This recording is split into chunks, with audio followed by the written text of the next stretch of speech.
Isto que está a acontecer no Porto não é só estranho, é assustador. Há movimentações nos bastidores que deixam os adeptos desconfiados, jogadores a sair no momento mais sensível da pré-época e decisões que, à primeira vista, parecem feitas às cegas, sem lógica, sem rumo, sem norte. Mas no meio disto tudo, também surgem lampejos de esperança, gestos que mostram alma e nomes que voltam a dar vida a uma bancada que andava adormecida, dividida, sim, mas viva. Neste vídeo, vais viver 5 histórias que estão a virar o universo azul e branco do avesso, com traições inesperadas, lesões em horas críticas, negócios que mudam o balneário de uma semana para a outra e reforços que chegam para deixar marcas. 5 notícias que, juntas, mostram tudo o que está mal e tudo o que ainda pode mudar no Porto que se está a preparar para a nova época. Deixa já o teu like, ativa o sininho e subscreve o canal, porque hoje não vens ver um vídeo qualquer, vens sentir o clube como se estivesses dentro dele. E o que vem a seguir vai fazer ferver sangue de muita gente. Quando finalmente parecia que o Porto podia estar a preparar um golpe certeiro para reforçar o meio-campo, uma posição frágil, onde Alan Varela tem carregado responsabilidades quase sozinho, eis que a bomba rebenta, mas não como se esperava. Não foi um anúncio, não foi uma chegada, não foi um sinal de ambição. Foi um balde de gelo atirado à cara dos adeptos pelo próprio Vilas Boas. Sim, porque a notícia vinda da Rússia era clara. O Porto estava a seguir Alexander Chernikov, médio todo-terreno, titular no Krasnodar, com preço fixado, pronto para negociar. Mas antes que os portistas pudessem sequer começar a sonhar, Vilas Boas aparece, e com uma frase só, mata o entusiasmo. Não é verdade. Sem meias palavras. Sem contexto. Sem sequer explicar por que razão um jogador com este perfil não interessa a um clube que anda claramente a precisar de reforços naquela zona. E é aqui que começa o problema, porque não se trata apenas de negar um rumor, trata-se da forma como o presidente aparece publicamente para travar uma ideia que parecia fazer todo o sentido. Chernikov é internacional, é físico, é inteligente taticamente, encaixava no estilo de Farioli e, mais importante ainda, vinha por um valor acessível, 10 milhões. E Vilas Boas, em vez de dar abertura, corta a hipótese de raiz. O que é que isto quer dizer? Que não há dinheiro. Que há alguém por cima de Farioli a decidir o que interessa e o que não interessa. Ou que simplesmente o Porto ainda não sabe o que anda a fazer neste mercado. Porque se é para preparar a época com declarações a negar reforços úteis, então estamos no caminho certo para a confusão. A bancada sente isto como uma provocação. Porque o clube, com a pré-época em andamento, com lesões a aparecer, com jogadores a sair e sem substituições à altura, precisava urgentemente demonstrar que sabe o que está a fazer. E em vez disso, o presidente aparece para dizer o que não está a acontecer e nada diz sobre o que vai acontecer. O balneário não fica indiferente. Os jogadores sentem que há ruído lá fora, que há indecisão cá dentro e que o treinador talvez nem tenha o poder que se pensava. Alan Varela, por mais talento que tenha, precisa de concorrência, precisa de um backup, precisa de alguém que o obrigue a dar sempre mais. E o Porto precisa de profundidade naquela posição. Mas parece que o presidente está mais preocupado em responder à imprensa do que em resolver os problemas da equipa. E se isto é sinal do novo rumo que aí vem, então temos razões para estar preocupados. Porque se o presidente é o primeiro a fechar portas, quando devíamos estar a abrir caminhos, então o que é que nos espera nas próximas semanas? E mais, se foi assim com Chernikov, que parecia encaixar que nem uma luva, imagina o que aí vem quando tocar aos jogadores da casa. O que vais ouvir agora vai custar. Muito. Há saídas que são esperadas, há outras que custam, e depois há estas. As que rebentam como uma ferida mal fechada. As que doem de verdade. Porque não é só um jogador que sai. É um símbolo. É um rosto conhecido. É uma camisola com história. É João Mário. E agora é oficial. Está na Juventus. Sim. João Mário, o miúdo que cresceu com o dragão ao peito, que fez todo o percurso na formação, que conhecia cada canto do olival, que passou de promessa a certeza, de lateral esforçado a referência tática, foi vendido por 12 milhões, sem barulho, sem homenagem, sem adeus digno. E dói. Dói porque foram 16 épocas com a nossa camisola. Dói porque não é só uma transferência. É um corte, é um fim abrupto, é um fechar de ciclo que ninguém queria ver assim. E no meio deste negócio, ficamos com a sensação amarga de que foi tudo feito depressa, como quem quer despachar sem pensar nas consequências. O Porto agradece num comunicado seco, menciona os habituais serviços de intermediação, os 5% aqui, os 10% ali, e pronto, está feito. E nós? Nós ficamos a ver o João Mário com outra camisola, a jogar noutro país, a sorrir para outra bancada, enquanto cá o lado direito da defesa fica mais curto, mais frágil, mais exposto. E o pior de tudo, não é só a saída. É o vazio emocional que deixa. Porque João Mário não era só um jogador. Era um exemplo. Era daqueles que os mais novos viam e pensavam: se ele chegou, eu também posso. E agora essa referência desaparece. Não porque quis sair, mas porque o clube decidiu que era hora de vender. O balneário sente. Os adeptos sentem. E o plantel, que já anda com lesões, com incertezas, com indefinições, agora tem mais um buraco para tapar. O João Mário podia ter ficado. Podia ter sido uma voz no grupo, uma presença estável num verão cheio de ruído. Mas não. Foi vendido. Como se fosse só mais um. E claro, o negócio até parece bom no papel. 12 milhões encaixados, percentagens salvaguardadas, cláusulas negociadas. Mas o que se perde em identidade, em alma, em mística, isso não entra nos relatórios da CMVM.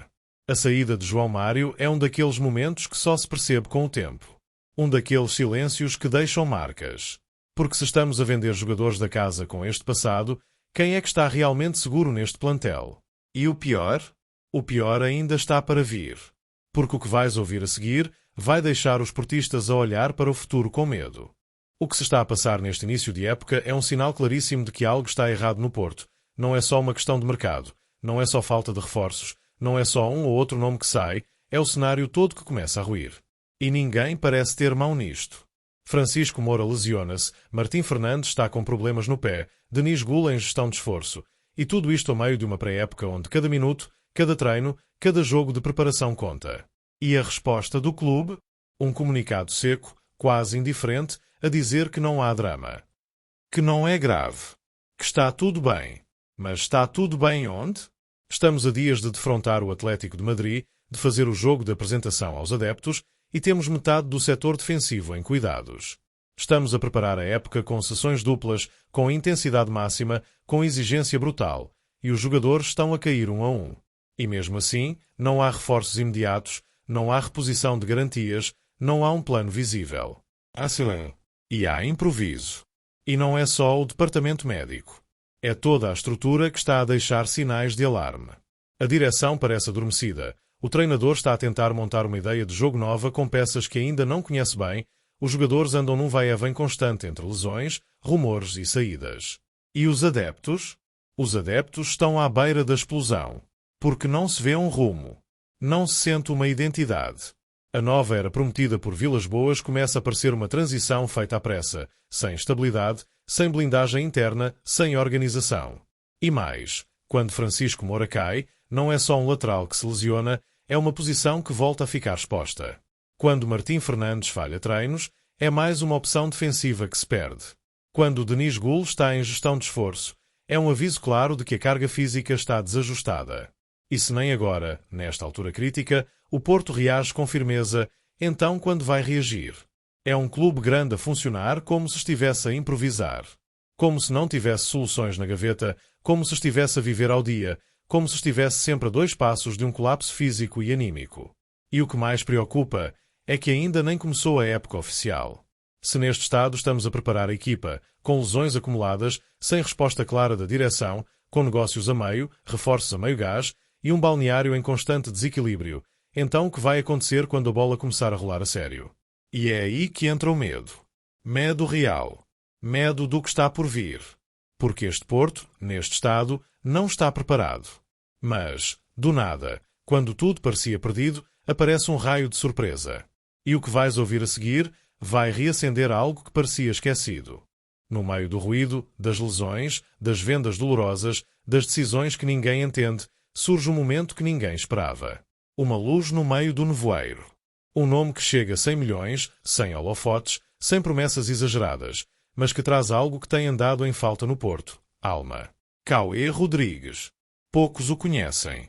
Poucos estavam à espera. Mas os que prestam atenção aos sinais perceberam logo. Há aqui mais do que parece. Um médio brasileiro, 20 anos, formado desde os 10 no Botafogo, campeão nos escalões de base, respeitado internamente, elogiado por onde passou, e agora, aos olhos do mundo, a dar um salto de fé direto para a Invicta. Chega para a equipa B, sim. Mas vem com contrato até 2030. Vem com partilha de passe, com margem para crescer, com vontade de mostrar que tem tudo para explodir. Vem com humildade, com história de superação, com o perfil certo para incendiar o balneário e ganhar os corações portistas. Porque há jogadores que chegam e parecem números, e há outros que chegam e parecem destino. Cauê despediu-se do Botafogo com uma mensagem que deixou lágrimas nos olhos de quem o acompanhou. Cheguei menino, saio homem. 10 anos de entrega, de luta, de formação. Não é só talento, é caráter. E é exatamente disso que o Porto precisa agora. Não é preciso ser um craque consagrado para tocar na alma de um clube. Às vezes basta chegar com vontade, com raça, com história no peito e fogo nos olhos. E tudo indica que Cauê pode ser isso mesmo, a centelha que faltava para reacender uma identidade que se andava a perder. Este tipo de contratação é mais do que uma jogada de futuro. É uma mensagem. É um grito da estrutura a dizer que ainda se acredita na base, no potencial, no crescimento com tempo, com valores e com ambição. E para quem anda desiludido, para quem sentiu que tudo estava a ruir, para quem perdeu referências como João Mário e viu o caos das últimas semanas, esta chegada mostra que ainda há quem queira vestir a nossa camisola com orgulho. Isto é mais do que futebol. Isto é sentir. É viver.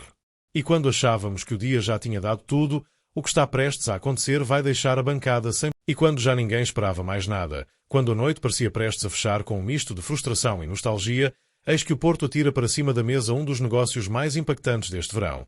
E não é só pelo jogador que chega, é pelo jogador que sai, e por tudo o que este movimento revela. Alberto Costa é oficial. Está fechado. Está no Porto. Vem da Juventus, chega com contrato até 2030, cláusula de 65 milhões e custou 15 milhões fixos, mais 1 milhão em bónus. É um dos laterais mais promissores do futebol europeu e a direção quis deixar claro: este não vem para compor, este vem para marcar posição. Mas a pergunta que todos fazem é: e o João Mário? Foi ele a moeda de troca? Foi ele o sacrificado para abrir espaço? A resposta está nos números. A Juventus paga 12 milhões por João Mário, o Porto paga 15 por Alberto Costa, e a operação troca um jogador da casa por uma nova aposta externa, com margem de crescimento, sim, mas sem o peso emocional que o anterior carregava. É um risco. É uma escolha. Mas é também um sinal claro de que o clube está a mudar a forma como olha para o plantel. Alberto Costa chega com a responsabilidade de ocupar o lado direito da defesa, mas também com a pressão de fazer esquecer, rapidamente, uma das figuras mais acarinhadas da formação. É forte fisicamente, rápido, intenso e tem qualidade técnica para sair a jogar. Mas o que mais impressiona é a forma como o negócio foi estruturado. Cláusula alta, contrato longo e percentagens de mais-valias partilhadas. A Juventus fica com 10% de uma futura venda. O Porto paga ainda 10% de intermediação, mais de 1,5 milhões, e a própria SAD assume os encargos com um mecanismo de solidariedade. Tudo indica que este é um daqueles negócios pensados ao pormenor, com olhos postos no presente, mas com mira apontada ao futuro. E apesar de todas as críticas que se possam fazer à forma como João Mário saiu, há que reconhecer que esta contratação não é apenas reação. É planeamento. É coragem. É visão. E é aqui que tudo se junta, porque num vídeo onde falámos de instabilidade, de saídas que doem, de lesões preocupantes e de um clube que parecia sem norte, agora vemos um gesto concreto. Um investimento sério. Um passo firme. Isto é o Porto a dizer que ainda quer mandar. E se ainda tens dúvidas, se ainda não percebeste o peso que este verão está a ter no futuro do nosso clube, então lê bem. João Mário, símbolo da formação, foi vendido. Alberto Costa, uma das maiores promessas da Juventus, chega para o lugar dele. Cauê Rodrigues vem da formação brasileira com contrato até 2030. Vilas Boas assume o controle total do discurso. E o balneário começa a sentir a pressão a crescer. Agora é a tua vez. Comenta o que achaste deste vídeo, partilha com quem vive o Porto com a mesma paixão e não te esqueças de subscrever, porque aqui sentimos tudo até ao fim. Porque quem sente, nunca desiste e quem acredita, volta mais forte.